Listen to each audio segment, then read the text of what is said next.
हमारी जो भी मांगे थी वो मान ली गई है। आगे की जो भी रणनीति होगी उससे हम आपको जल्द अवगत कराएंगे।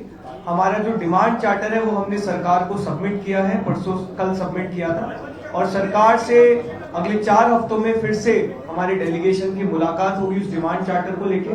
लेकिन अभी हम तमाम हमारे जो भी सपोर्टर्स हैं, प्रोटेस्टर्स हैं, जो अलग अलग जगहों पर मौजूद हैं, जंतर मंतर पर मौजूद हैं, उनसे हम रिक्वेस्ट करते हैं कि पीसफुली विड्रॉ करें।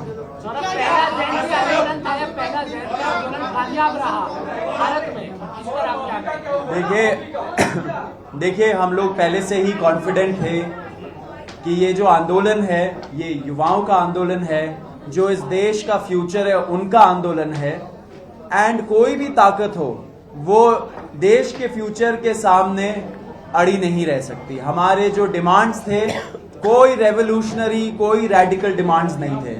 जो बेसिक मिनिमम अकाउंटेबिलिटी होना चाहिए था उसकी मांग थी।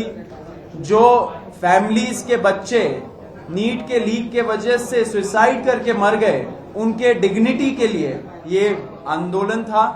एंड साथ साथ जो प्रदर्शनकारी थे जिन्होंने इन डिमांड्स को आगे रखा, उनके खिलाफ सरकार या उनकी एजेंसीज कोई एक्शन ना ले, वो डिमांड था।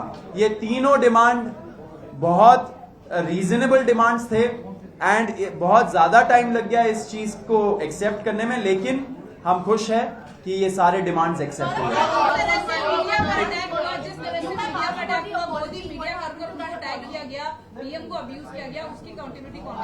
नहीं, देखिए हम लोगों ने स्टार्टिंग से जो भी पॉपुलर जनता पार्टी के सपोर्टर्स हैं, बहुत ही पीसफुल पढ़े लिखे सपोर्टर्स हैं, बहुत ही समझदारी से उन्होंने अपने आप को कंडक्ट किया।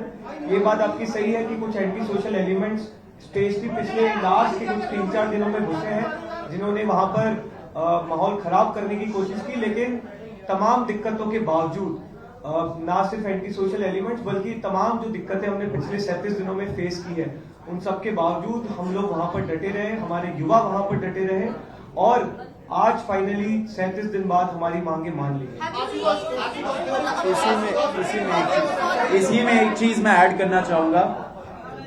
जिन्होंने भी ऐसा एंटी सोशल एलिमेंट्स ने मीडिया के खिलाफ, लोगों के खिलाफ जिन्होंने भड़काया, जिन्होंने ये वायलेंस किया, ऐसे लोग सीजेपी के सपोर्टर नहीं है। ये एंटी सोशल एलिमेंट्स घुसाए गए। हम लोग ऐसे एक्शंस के लिए हम लोग उनको खंडन करते हैं।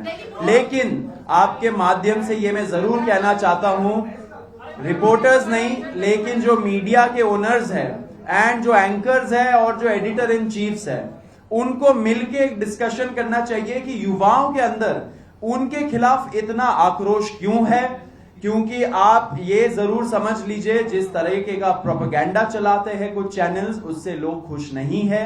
एक ना एक दिन ऐसा आएगा जब युवा ऐसे ही डिमांड लेके आगे बढ़ेगा एंड उस टाइम पे उनका भी आंसरेबिलिटी बिल्कुल जस्टिफाई नहीं होता है, बिल्कुल जस्टिफाई नहीं होता है। लेकिन उसी पॉइंट पे मैं बोल रहा हूं कि आप जो मीडिया चैनल्स के ओनर्स है और एंकर्स है, उनको समझना चाहिए कि वो कैसे अपने रिपोर्टर्स को ऐसे रिस्क जोन में भेजते हैं, ऐसे लोगों के अंदर क्यों ऐसे फीलिंग्स है।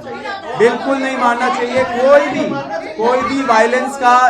कोई भी वायलेंस का इस मूवमेंट में या कोई दूसरे मूवमेंट में और इस देश में कोई स्पेस नहीं है। ये हम लोग क्लियर कर देना चाहते हैं।